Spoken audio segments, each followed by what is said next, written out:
सहनाववतु सहनौ भुनक्तु सह वीर्यं करवावहै तेजस्विनावधीतमस्तु मा विद्विषावहै। ओम शांति शांति शांति। वैदिक जीवन पद्धति की इस कक्षा में आप सबका हार्दिक स्वागत है, अभिनंदन है।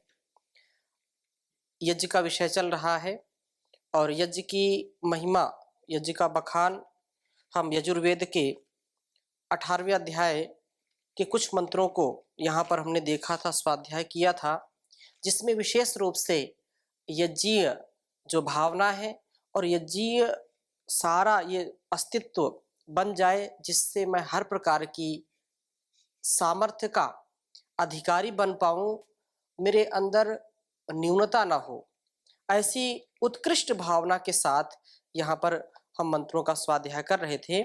13 मंत्र हो गए थे, 14वां मंत्र चल रहा था और जिसमें अग्निभूत आदि का वर्णन किया है, जिसमें एक एक जो शारीरिक अथवा इस सामाजिक अथवा सांसारिक अस्तित्व को सर्वथा संबल देने वाला है, सर्वथा उसका अस्तित्व बनाए रखने के लिए जो परम आवश्यक है, वो तत्व भी मेरे अंदर यज्ञीय भावना को बढ़ाएं। यज्ञीय जो सामर्थ्य है उससे मेरा स्वयं का सामर्थ्य भी बढ़े। तो ये कहा था, अग्निश्च में, आपश्च में, विरुद्धश्च में, औषधश्च में, कृष्टपच्याश्च में, अकृष्टपच्याश्च में, ग्राम्याश्च में, पशुवा आरण्याश्च में, वित्तंच में, वित्तिश्च में, भूतंच में, भूतिश्च में यज्ञेन कल्पन्ताम। ये बात यहाँ पर कही थी और इस संदर्भ में मैंने थोड़ी सी चर्चा की थी, क्योंकि सबसे पहले इस मंत्र में अग्नि की बात कही है। अग्निश्च में, अग्नि क्योंकि हमारे जीवन को और इस जगत को प्रकाशित करने वाला है। अग्नि हमारे और इस ब्रह्मांड में जीवनी शक्ति का आधान करने वाला है। यदि अग्नि नहीं होगी तो हमारा जीवन भी चल नहीं सकता है।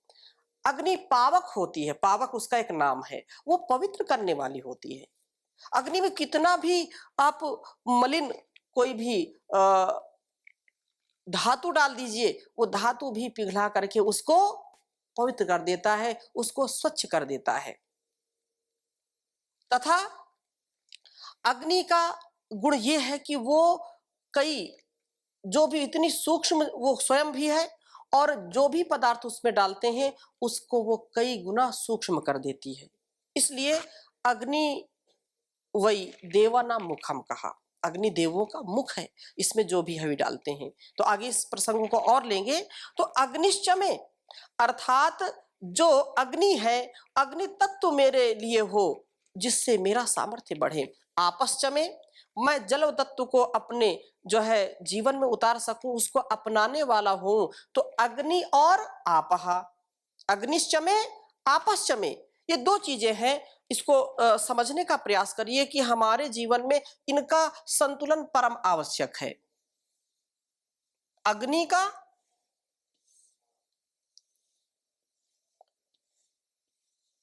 अग्नि और आपः, अग्नि ही तथा आपः,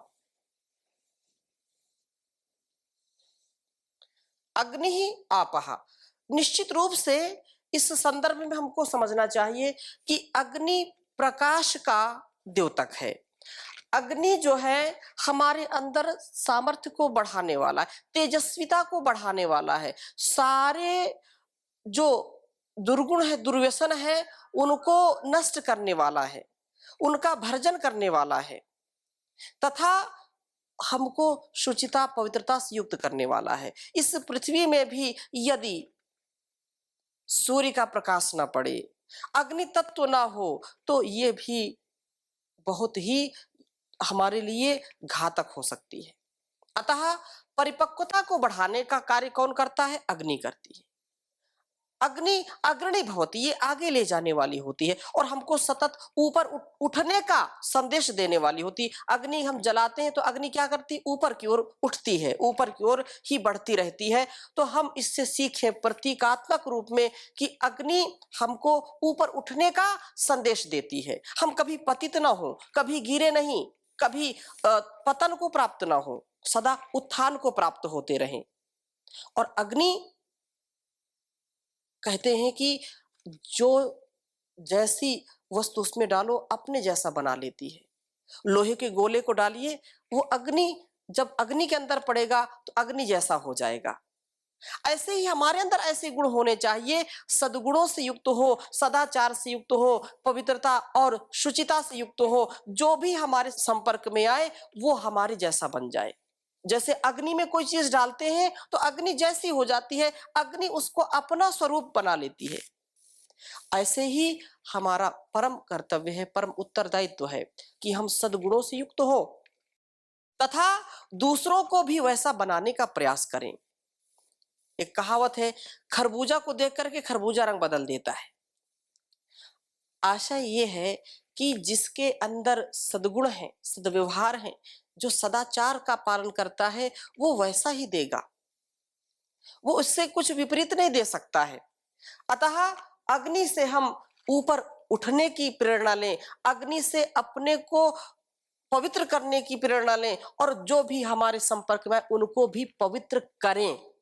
ये सबसे बड़ी बात है। महर्षि देव दयानंद बार बार लिखते हैं, सत्य बोले, झूठ कभी ना बोले तथा दूसरों को भी सत्य बोलने की प्रेरणा करें, उनको भी सत्य बोले ऐसा प्रयत्न करें। धर्म का आचरण करें, अधर्म कभी ना करें तथा दूसरों को भी धर्म पर चलने की शिक्षा दें। वेद पढ़ें और पढ़ाएं, वेद सुने और सुनाएं। तो ये जो परस्परता है वो अग्नि से सीखें। और इसके बाद क्या है? आपह। जो आपह है उससे शीतलता सीखें। अग्निशमे आपश्चमे, कि हम जैसे जल होता है, आपह शीतलत्वम, आपह शीतलता को प्रदान करता है और वो हमारे मन मस्तिष्क में शीतलता बनी रहे। कभी भी उद्वेग ना आए, कभी भी तनाव ना आए, कभी भी क्रोध ना आए। ऐसी जो स्थिति है उस स्थिति को हम जब अपने अंदर स्थापित कर लेंगे तो स्वयं योग सिद्ध हो जाएगा, स्वयं हमारा जीवन यज्ञ हो जाएगा। अतः ये जो समन्वय है अग्नि का और आपह का, ये हमारे जीवन को ऊपर उठाने का प्रयास कर रहे हैं। अग्नि तो ऊपर उठने का प्रयास कर रही है और वो हमको प्रेरणा दे रही है कि ऊपर उठे। आपह, जब जल होता है, जल नीचे को बहता है, ऊपर को नहीं जाता। आपह क्या करता है? नीचे बल बहता है। तो जब हमारे अंदर सद्गुण आ जाए, जब हम सद्विवेकी हो जाएं, हमारे अंदर सामर्थ्य आ जाए, तो हम अहंकार से ऊपर न चढ़ें, बल्कि निरहंकार होकर के, निरभिमानता को प्राप्त करके अपने जीवन को इतनी सरलता से, सादगी से जिएं कि दूसरों को भी कुछ उन्नति दे सकें, उनका उपकार कर सकें। ये और जब जो व्यक्ति मधुर भाषी होता है, शीतलता से युक्त होता है, वो दूसरों को भी शीतलता प्रदान करता है। इसलिए आपा की बात कही और दोनों का समन्वय, केवल आपा आपा हो, शीतलता शीतलता हो और अग्नि ना हो तो भी जीवन नहीं चलेगा, और अग्नि अग्नि हो, आपा ना हो तो भी जीवन नहीं चलेगा। ये अग्नि और आपा सूर्य और चंद्र के समान है। सूर्य भी आवश्यक है इस पृथ्वी के लिए और चंद्र भी आवश्यक है। बिना सूर्य और बिना चंद्र के ये इसमें पूरा जो विकास है, जो एक संपूर्णता है, जो समग्रता है, उसका आधान हो नहीं सकता। इसलिए हमारे अंदर भी सूर्य और चंद्र का सामर्थ्य प्रदान हो, ऐसा परमात्मा सामर्थ्य हमको प्रदान करे। सूर्य नाड़ी और चंद्र नाड़ी नाड़ी भी होती है हमारे शरीर में। तो ऐसा ही इससे हमको संदेश लेना चाहिए। और अगली बात क्या कही थी? विरुद्धश्च में, अर्थात जब ये अग्नि और जल का समन्वय होकर के मुझ में उत्साह और शांति आ जाए। उत्साह अग्नि देती है और शांति आपः मतलब जल देता है। तो इसलिए मैं शांति और जो है शक्ति का मेल करने वाला बनूं। तथा विरुद्धश्च में, औषधश्च में, औषधयश्च में मैं विरुद्ध फैलने वाली बेलों पर होने वाली वस्तुओं का प्रयोग करूं। तथा फल पाकांत व्रीह्यवादी औषधियों को भी अपनाऊं। जो लताएं अनेक प्रकार के फल फूल देने वाली हैं तो उनका मैं सेवन करूं। विरुद्ध जो लताओं में फल फूल बहुत सारे होते हैं। लताओं में कौन कौन से फल फूल होते हैं? जैसे अंगूर है, हाँ, द्राक्षा, और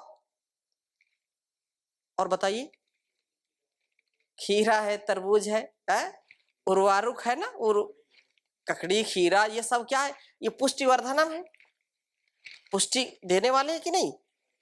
खरबूजा वही तो। और क्या है? लौकी है, और सैकड़ों प्रकार की जो है उस परमात्मा से चीजें हमको मिलती हैं बेलों पर जो होती हैं। तो वो सब पुष्टिकारक हों। और ये जितनी भी बेलों पर चीजें होने वाली हैं वो भी क्या है? वो हमको आरोग्य प्रदान करती हैं, हमारे अंदर सात्विकता का आधान करती हैं, वो तामसिकता को हर लेती हैं। अतः विरुद्धश्च में, औषधयश्च में, ये ऐसी औषधियों का भी मैं प्रयोग करूं। कृष्टपच्याश्च में, भूमि कर्षण तथा फलपाकांत व्रीहि यवादि को अपनाऊं। और तथा बीज वपन, हल चलाना, बीज बोना आदि कर्मों से निष्पन्न औषधियां मेरी हो। तथा अकृष्ट पच्याह च में, स्वयमेव उद्यद्य मान निवार आदि वनस्पतियों को मैं अपनाऊं। जो मैं स्वयं उत्पादन करूं शाक सब्जियों का, उनका भी मैं सेवन करने वाला बनूं।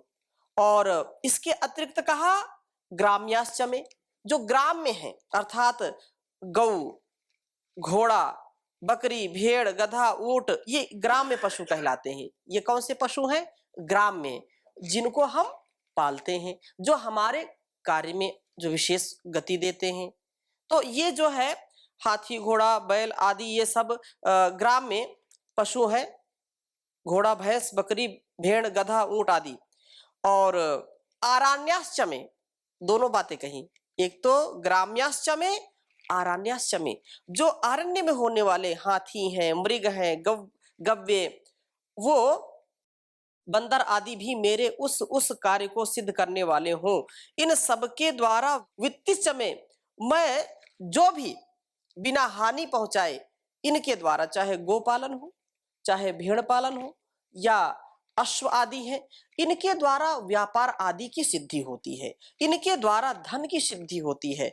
तो उसकी भी मैं सिद्धि कर सकूं। तथा प्राप्तव्य धन को मैं प्राप्त करने वाला बनूं।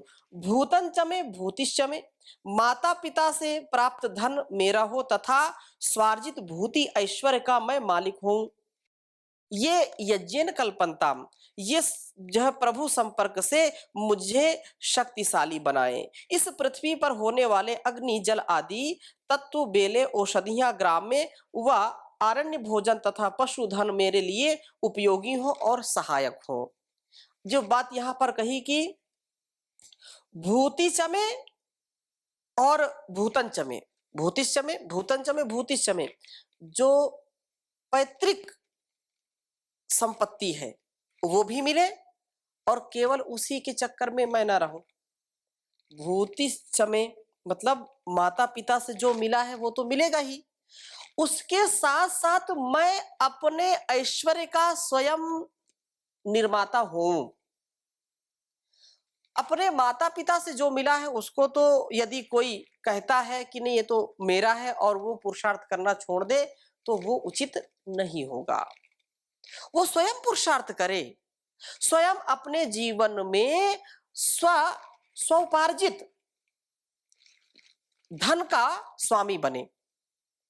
क्योंकि एक कहावत है, पूत सुपूत तो क्यों धन संचे, और पूत कुपूत तो क्यों धन संचे।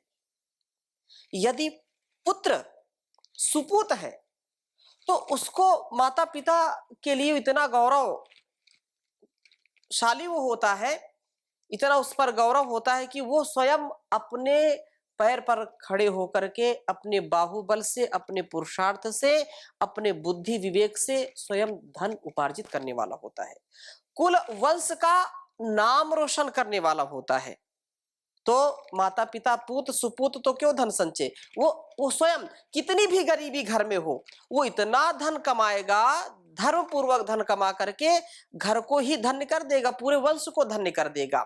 और पूत कुपूत तो क्यों धन संचय, यदि पुत्र सुपुत्र नहीं है, कुपुत्र है, तो अपने कुल खानदान या वंश का नाम बदनाम कर देगा। कितना भी माता पिता से धन मिलेगा, सबको बर्बाद कर देगा। इसलिए धन संचय में केवल न लग करके निर्माण में लगना, और निर्माण में लग करके फिर धन तो अपने आप आएगा। इसलिए इस बात को कहा कि यज्ञन कल्पनताम, हे प्रभु अपना सामर्थ्य, आपके सामर्थ्य से सब कुछ हो रहा है, और ये सारी चीजें मेरे यज्ञीय जीवन में सहायक बने, मैं अपने जीवन को पूर्ण रूप से नेक राह पर चल करके जीवन की उन्नति को प्राप्त कर सकूं, कभी भी अवनति को प्राप्त न हो, क्योंकि यह जीवन हमारा ऐसे ही चला जाएगा यदि हम पुरुषार्थ नहीं करेंगे, अपने जीवन को उस परमात्मा के द्वारा दिए गए ज्ञान विज्ञान से ओतप्रोत नहीं करेंगे। ये ज्ञान विज्ञान ही तो ही है, वेद का ज्ञान विज्ञान जब हमारे जीवन के साथ जुड़ता है तो जीवन का उत्थान होगा, पतन कहीं हो नहीं सकता। और यदि इसको नहीं आत्मसात किया तो पतन से कोई रोक नहीं सकता है। इसलिए दुनिया में आए हैं तो जाना पड़ेगा, लेकिन कुछ ऐसा कमा के जाएं जिससे यह सारा जग हमारी जय जयकार करे, जीते जी और इस जाने के बाद भी अमर हो जाए। तो बहुत ही अच्छा है कि हम जन सेवा करते जाएं, सुख और आनंद की अनुभूति करते जाएं। नेकी के कर्म कमा जा रे दुनिया से जाने वाले, नेकी के कर्म कमा जा रे दुनिया से जाने वाले, यह तन तेरा तरुवर है, नेकी एक क्षीर सागर है, इस तरुवर के फल खा जा रे दुनिया से जाने वाले, नेकी के कर्म कमा जा रे दुनिया से जाने वाले, यह धन यौवन संसारी है, बस 2 दिन की फुलवारी है, यह धन यौवन संसारी है, बस 2 दिन की फुलवारी है, कोई खुश रंग फूल खिला जा रे दुनिया से जाने वाले, नेकी के कर्म कमा जा रे दुनिया से जाने वाले, तुझसे धन अंत छूटेगा, जाने किस राह लुटेगा, तुझसे सब धन छूटेगा, जाने किस राह लुटेगा, इस पर हित हेत लगा जा रे दुनिया से जाने वाले, नेकी के कर्म कमा जा रे दुनिया से जाने वाले, यह कंचन काया तेरी हो, अंतराख की ढेरी होनी है, भस्मांतम शरीरम, ये संसार में जो आएगा मनुष्य का जीवन लेगा तो अंत में कहाँ जाएगा, भस्म हो जाएगा, भस्मांतम शरीरम, यह कंचन काया तेरी हो, अंतराख की ढेरी होनी है, इससे जो बने बना जा रे दुनिया से जाने वाले, नेकी के कर्म कमा जा रे दुनिया से जाने वाले। तो दुनिया से तो जाना है कोई, ये तो एक सराय है, ये एक सराय है। सराय में इसको अब ऐसे आधुनिक भाषा में कहें तो क्या कहते हैं, सराय तो फिर भी अच्छा है, लेकिन आजकल जो चलता है रेस्टोरेंट है, तो रेंट में रेस्ट करते हैं। तो हमने भी जो है टिकट लिया हुआ है, हम सबने क्या है इस संसार में आकर के टिकट लिया हुआ है, और जिस दिन मंजिल आ जाएगी तो उस दिन उतरना पड़ेगा इस गाड़ी से, इस संसार से हमको जाना पड़ेगा, कोई माई का लाल रोक नहीं सकता है, क्योंकि ये सारा जीवन ऐसे ही पड़ा रह जाएगा। सब कुछ यहाँ जीवन में जो कुछ कमाते हैं सब यही धरा का धरा रह जाएगा। इसलिए हम कुछ ऐसा कार्य करें, ऐसा कर्म करें, ऐसा धर्म करें जिससे सबके मर्म में अपनी सहानुभूति दे सकें, सबके मर्म में मलहम पट्टी कर सकें, उनके हृदयों में विकास कर सकें, सौहार्द भर सकें, प्रेम करुणा के बीज बो सकें। यही जीवन है। अपने गुणकर्म स्वभाव से जो व्यक्ति दूसरों के अंदर उत्साह जागृत करता है उसी का जीवन सार्थक होता है। तो ऐसे भाव से हमेशा ओत-प्रोत रहना, एक क्षण के लिए भी ऐसा निराशा का, हताशा का एक भी विचार नहीं आना चाहिए, और जो ऐसा करता है वही दूसरों को भी साहस और उत्साह देता है। तो ऐसा हम करें। और इसके बाद वसुगति, अभी अग्नि गति की चर्चा हमने की थी, अब 15वें मंत्र में वसुगति इसकी चर्चा करेंगे। इसको आप लिख लीजिए। वसु जो बसाने के कारण है, वसु चमे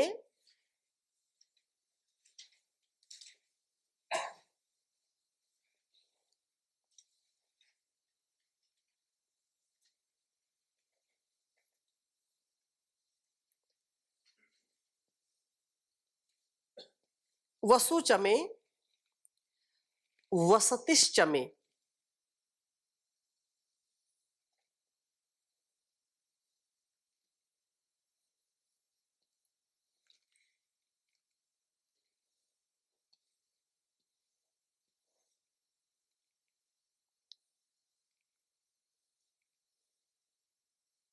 वसतिश्चमे,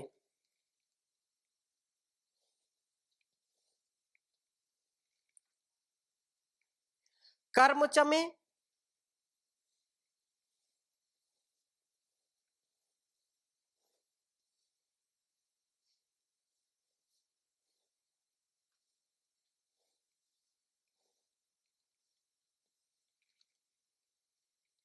शक्तिश्चमे। कर्मचमे, शक्तिश्चमे, बहुत ही जोरदार ये मंत्र है।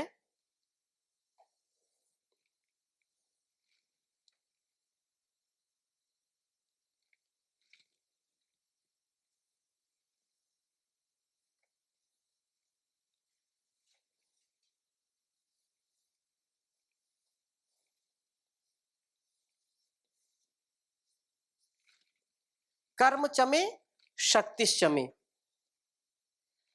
अर्थश्चमे,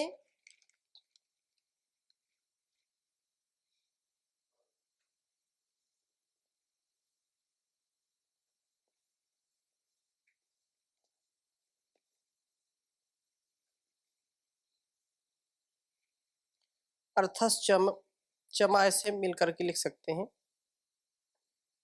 अर्थश्चम, एमश्चम।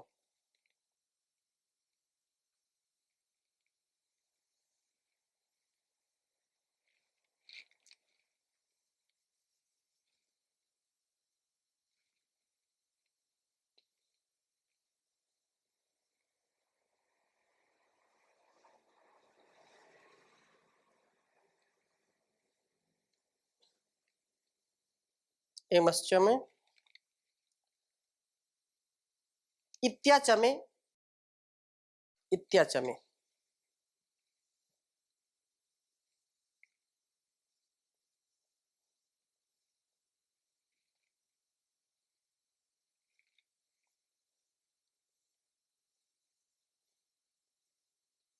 इत्याचमे गतिश्चमे यज्ञेन कल्पन्ताम्।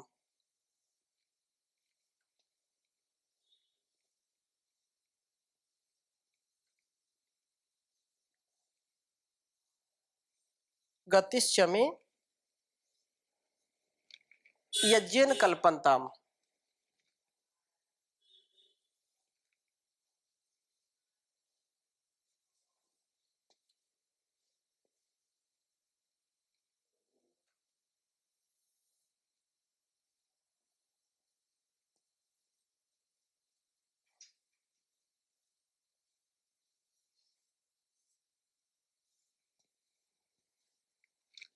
उच्चारण करेंगे। वसुच में वसतिश्च में कर्मच में शक्तिश्च में अर्थश्च में एमश्च में इत्याच में गतिश्च में यज्ञेन कल्पन्ताम्। वसुच में वसतिश्च में कर्मच में शक्तिश्च में अर्थश्च में एमश्च में इत्याच में गतिश्च में यज्ञेन कल्पन्ताम्। इस दृष्टि को बहुत ही विशेष रूप से यहाँ पर देखेंगे और बहुत ही अच्छे भाव से इसको समझेंगे। गत मंत्र जो हमने 14वां मंत्र पढ़ा था, उसमें कहा था कि जो माता पिता से प्राप्त धन है वह अपने कमाए हुए धन का उल्लेख किया था। कहा था कि जो है भूतंच में भूतिश्च में कहा था। यहाँ उसी का जो है विनियोग धन से ठीक विनियोग के द्वारा उत्तम गृह उत्तम जीवन के निर्माण का उल्लेख करते हुए अगले मंत्र में अर्थात जो यह मंत्र अभी हम पढ़ रहे हैं इसमें कहा वसुच में निवास के लिए गौ इत्यादि सब आवश्यक वस्तुएं मुझे प्राप्त हो। अर्थात जो बसने का कारण है, जिसके कारण हम कहीं पर निवास करते हैं कहीं पर बसते हैं, वो उसके पीछे कुछ आधार होगा तभी तो बसेंगे। बिना आधार के तो जीवन निराधार है, चल नहीं सकता ना। तो जो आधार है वो आधार मेरे जीवन का बेड़ा पार करने वाला हो, ऐसी यहाँ पर प्रार्थना की गई है। तो इसकी चर्चा हम अगली कक्षा में करेंगे। अभी समय हो गया है, अभी यहीं पर विराम देंगे। ओ शांति शांति शांति।